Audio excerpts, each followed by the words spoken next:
જય માતાજી। ચાલો બહુ મસ્ત વાળુમાં બનાવ્યું છે બતાવે।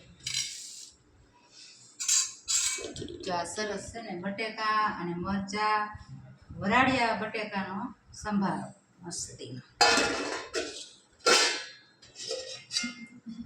અને આમાં વરાળિયા બટેકા અને રીંગણ ટમેટાનું શાક બહુ મસ્ત। અને આમાં સરસ છે ને ચણા દાળનું શાક।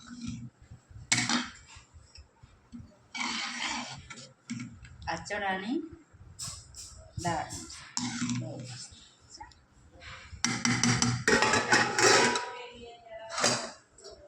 પછી આ સરસ જુવારનો રોટલો, આ સરસ રોટલી અને મસ્ત સલાડ।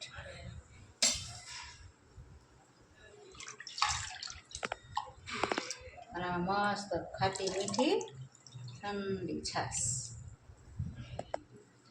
તો બહુ મસ્ત દેશી જમવા વાળુંમાં બનાવ્યું છે। જય માતાજી।